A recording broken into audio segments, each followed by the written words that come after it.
Dahil ganin mo ang anak sa Diyos.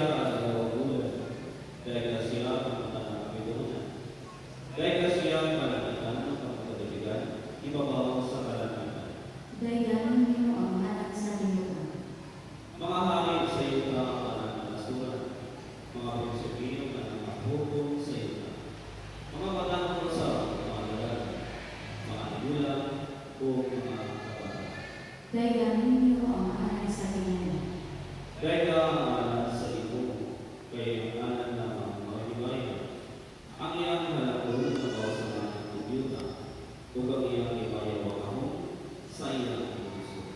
Dagdagan niyo ang alam sa sarili. Palihog sa pagkalog sa mga kanila, palihog ang inyong anak.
Ang Ginoo manaang kanino. Ang pagsangyaw sa Ebanghelyo sumala sa Juan.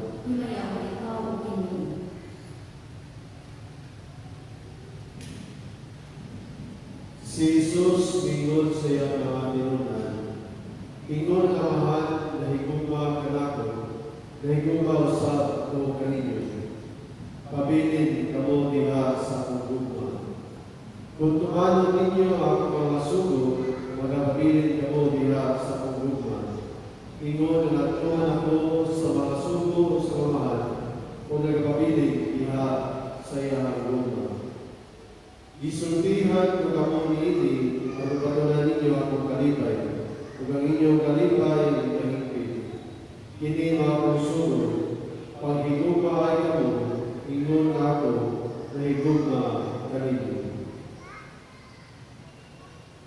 Mga igsoon ang Ebanghelyo sa Panginoon. Kaya ikaw, O Kristo, palihog ang iyon. Pero adlaw, karong una, sa kaadlaw na memorable tayo, importante tayo sa kinabuhi ni Edward o Isalit. Tungod kay ilahang iusahon ang ilahang kagligon, hindi lang atubangan sa mga tao, hindi atubangan sa Ginoo, gubos sa pagtabang sa Ginoo. Kaya dinhi sa Ebanghelyo o sa ato ang unang pag-ampo mga kaigsunan, di lang sila Edward Crisalin, kitang tanan, ipahinuman sa atong Ginoo sa tiunay, tinukod na kahulugan sa gugma. Dili kalalis mga kaigsunan sa ato ang panahon karon, dali na kung mahilig kayo tanaw o mga palabas sa TV, di lang sa gabi, apil sa otto, di kagugdan sa Channel 7, na Aldab, sa Channel 4, na Castillas Girl. Sa akin, ang mga kapatanunan, mura kami duha, mga pakasal, mga puntan to, ampong kaayo, na napagaling consent sa ginikanan, bata-bata umundo. Dili kalalis ko sa akin, yung mga kapatanunan, tanaw dito sa kinapuli sa uwan. Hanapin na ito mga sikat, apin ang kinapuli.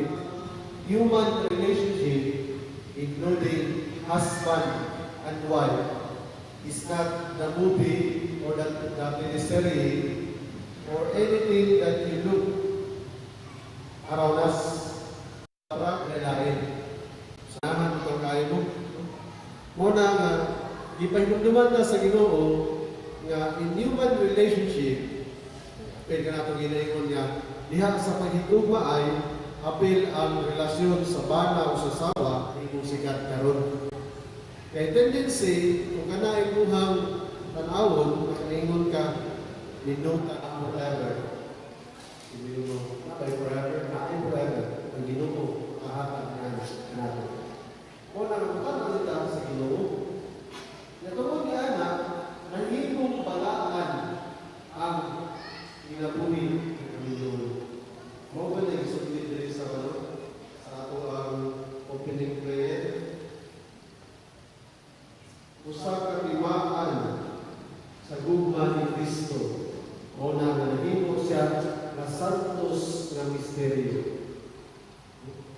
Santos nga misteryo. Walakan kayo ang ginabuhi ng Panginoon. Kay timaan man sa gugma ni Kristo. Mahimo lang ang ginabuhi, mahimo lang ang timaan sa gugma ni Kristo kung inyong paningkamutan na masunod ang gugma ni Kristo. Kaya kung hindi ninyo sundod, hindi mahimong timaan. Kung inyo sundod ng alda, kung inyo sundod ng pastillas, hindi na siya kung mapagtimaan sa gugma ni Kristo. Kung ang kinahanglan, sundod ninyo ang gugma ni Kristo. Kung ang tututanan ka, yung salita kung gugma sa kung Ginoo pa rin, manawala na ng krus. Ako na gugma sa kung Ginoo. Sa wala na pa rin, sa pagpagaligo pa rin. Sige, ato kasayon. Makita nato diha sa cross ang itawag nato na unselfishness of God. Gusto na po tayo na grupino, pero wala ko yung tawagan ng selfie, di ba? Pag gusto kita yung selfie, wala ko siguro kayo picturean kung di mo galingon. Kaya kung lagi ka ng buwan, kapit-kapit mo na create ng word na grouping, kaya natin mo kapit. Pero at first, selfie na siya. Pag yung selfie, wala natin yung picturean kung di mo galingon. Meaning to say, the focus is you. Kung mukha ka sa Panginoon, the focus is not himself, but kita. Kaya kung iyan magkakalingon ng focus, magpalansa ka sa cross para sa iman. That example of sacrifice.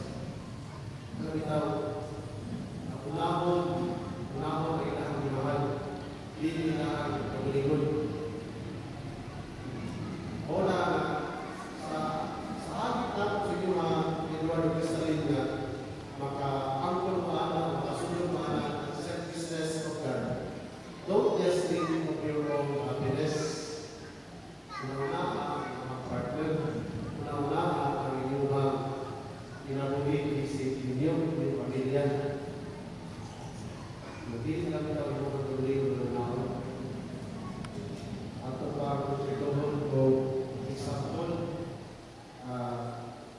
Ang lalaki mas tinanong na imarkada. Wala kong naingon yung babae na imarkada. Pero ang lalaki mas known na imarkada. Huwag ko kung iingon ka ron si mga Edward na punto ni mo automatic na nan, hindi mo makimarkada. Kaya hindi mo na realistic. Kaya ang tao, social being man, relate mo din lang. Pero on that aspect, you should know how to live with your time, with your friends. Ano ba? Ano kayo sa so, sagara na kawayan mo, tuloy-tuloy na sila, ikan.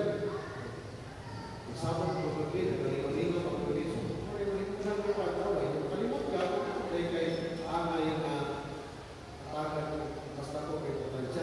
Pag-ingon nga, hindi importante, pero mas mahatag ka priority sa iyong pamilya, sa iyong asawa, rather than sa iyong pagkada. Kung hindi ka nakakatakan, hindi ka sa pagpakasan. Ano na siguro?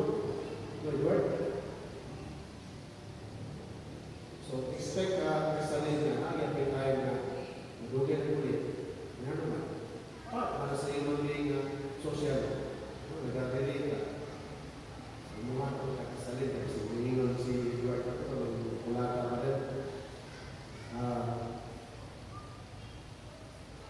Basically, feelings are vague. Sorry kayo ha, mga tayo. Babe, ang bahay, na bahay, babe. Ngano na? Sa kadagan pa naman sa inyong pagkutang sa inyong paglingon, ikan sa buhok, hangtod sa asa ulo. Babe, kayo. Yang binuhat niya sa Ginoo, nagmamahal. Wala ko kung ikon, ipasagdan na yung imuhang nagaway kristalin. Mahal, may na yung pagkutang mo, ito pamalit, no? Mahal na, no? Mahal. Yung ka na yung ulahang kristalin, saan? Doon sa inyong gatas ng anak. Pero don't get me wrong, wala ko kung ikon nga you just forget yourself, your physical body. Ang punto din ay, kabalo ka sa sakripisyon, hindi na siya outweigh. Nagawa na, naman kayo, matagan ng importansya, naman sa sulong siya. Now, this is not only true to the women. Isa sa lalaki, balik ko sa mga kaputod, balik niya ang mga gamit, di ba? Pero, on this time that you have created a family, usa ka ng ulungan, nag-isip ng sapatos, yung anak sa ka, ako may kaunod, mga anak na siya mag-iligana. So, na siya, the sacrifice. Ikaduha, sa ako pagkataw niya sa Panginoon na nagbitay sa Diyos, makita ko daw nato ang iyahang ginawag na unconditional love. Kaya, ihatag ko niya yung tigulingon para nato, bisan pa itana yan. Kaya nato, nagmuna-muna pa mo nga namatay si Kristo kaya sa cross tungkol kay maayon ng tao? Hindi ba yan? It was because of our sinfulness that God, that Jesus Christ died on the cross. Kung may Kristo, gano'n lang namatay siya para sa araw na niya. Kung don't ever think that you are worthy of the love of God. For we are not worthy of the love of God. Kaya kung mayroon ka ngayon kahit kung kumaon, hindi na nagugman. Ang ginoon mo nagugman, hindi masukod. Muna nga, kinakasimple isang bulali, ako siya minimum pader, kaya guwapa mo siya pader. Ako siya minimum pader, kaya responsable mo siya pader. Huwag may taputan siguro na. Pero if that will be your basis only, what if the beauty of your partner will be God? Bubudot ba yung tao? Bubudot dito? Matigulang mo yun? Pasabot ba na siya reward? Bubudot na napagiging mo? Ikaw kristalin, bubudot ko nga. Kung siya miniman pa din kayo, sumasabi mo siya. Wala pa yung dapat ang anak. Pero anak ang masihanan, what if wala mo, worst thing that may happen to a human being. May balik na rin kumana, dito sa tingin mo sumasabli. Iyaan, dito siya. Ito siya makasagutan sa iba. We look at our God. Are we worthy of His love? No. Dili lang yung mga siguro kung may maayon ka. Igumad ka siguro kay matanda. Out of that loving experience that we have from God, na nagbigamot na makinutan, kubag na naman ako lang. Kaya kung makita kita ang conditional kayo ito siguro. Yung mga na problema na ako tao kay conditional kayo na. Kung lang isang pulang gihatan. Nakita mo na ako sa inward ba na akong ideal person. Nakita mo na ako sa inward na akong ideal person. Tago sa iyo ang mga. Misalin na kayo nakita nga ikaganahan ng Edward. Ha? Na? Ikaw, Edward, makay nakita nga ikaganahan ng Kristalin. Ha? Na? Suman, ha? Wala. Wala. Si Kristalin natin nakita nga ikaganahan ng Edward. Ikaw, ikaganahan, nakay nakita nga ikaganahan niya. Apa yang tahu mengenai weaknesses? Apa yang tahu mengenai weaknesses? Apa yang tahu mengenai limitation? Ya,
loyal or faithful love of God.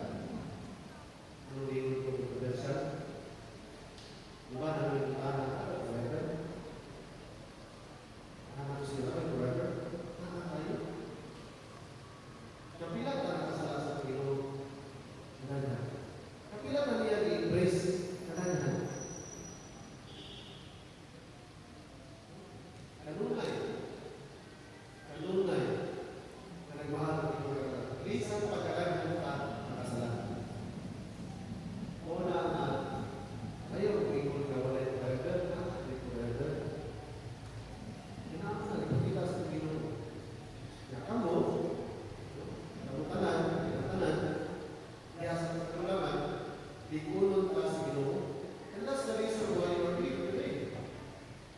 Acknowledging that human as you are, you need the help of God. This is not a simple ceremony that we're having right now. This is an announcement on our part that God is important on this life that you are entering into. Kung lang ang Ginoo, kung wala ang Ginoo, ng puso. With all the limitations and weaknesses that we have. Kailangan ng Ginoo. Una, makabot ang forever happy life. Hindi kita story sa mga parents. They live happily ever after. That's possible. It's very possible. With the grace and help of God. And of course, sa inyong pagkalikamot, mga himong imaan sa buwan ng Kristo. Himong imaan, pagkalikamot kung masunod ako, at least matutulong ako ang sulti.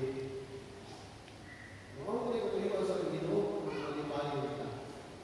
Doon sa may lawak ko sa inyong Edward Cristolin, na magpalipayo ko sa pinabuhi, ubat sa talata sa mga mahal sa inyong, o ubat sa grasya sa tuwa.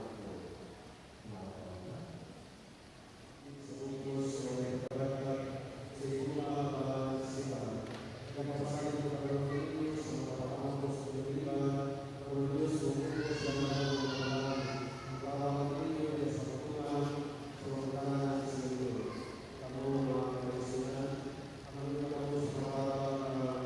you.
Ako naghahatag kanino, ining mga alas, pasalig, sa akong paghalat, sa akong paglingon, alang sa lumayan,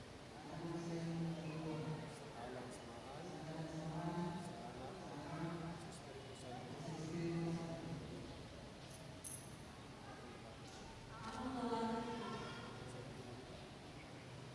Ato lunas sa House.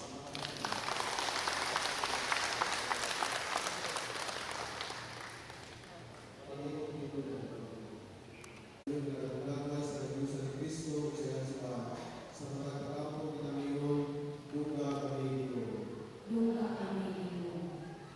Alang sa mga pangulo sa Santos sa Sibahan o sa mga laygo, na sila sa kanulay magsangyaw o puyo sa Ebanghelyo ni Kristo, mag-apo kita. Duga kami ito. Alang sa mga nananuan sa ating pangkamanan, ang ilang papuo ng Kristo o yan ang tinugdan sa pag-alalan sa tanang katawan, mag-apo kita. Duga kami ito. Alang sa bagong pinasal na si Eduardo Cristalin, na sa kanulay sila makatulugan sa usap-usap o sa kasubuan sa Diyos, mag-apo kita. Duga kami ito. Luwasan sila sa daotan, daan na ang ilang mapalasan, publikuna sila nila sa mga pagsulat, mag-apo kita. Duga kami ito. Na ang tanan ng mga mityo, ilabi na ang nakakalimutin, mubulig sa grasya sa sakramento, aron ang pabungang ang pinig, mag-apo kita. Duga kami ito. Mga gawang tunay ng Diyos, duga ko ulod, hindi mo maalagan sa ibang Kristanin. Itugan mo pabilin sila ang anong pinigong sa usa-usa. Tapos sa taas sa mga kinatubig, kantin sila sa kalipay na tayo. Upat sa mga anak sa manang pinigong mga kanila. Kinialang ni Pangayon, kinahalang ng Kristo ang Panginoon. Amen. Kalihog mag-ikot. Ito.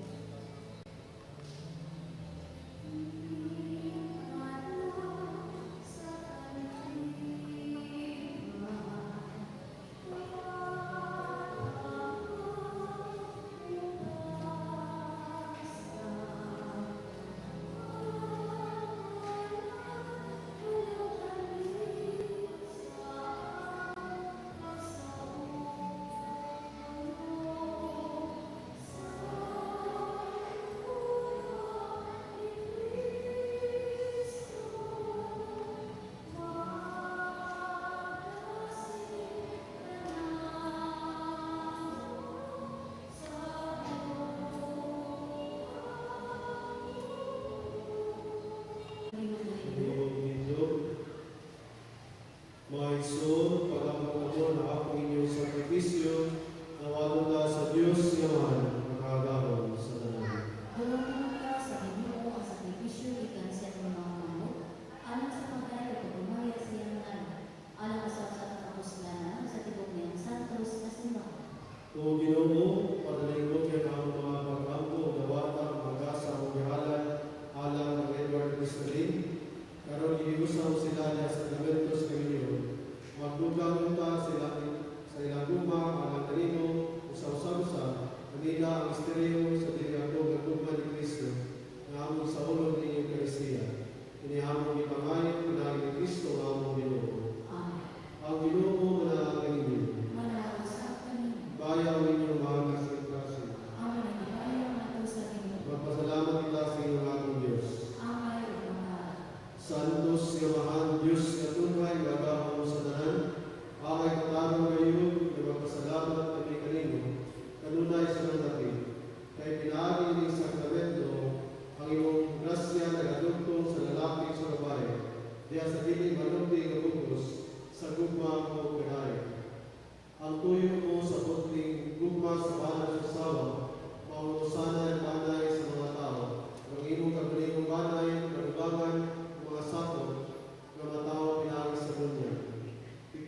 pagmamahal sa pinaiya, usapon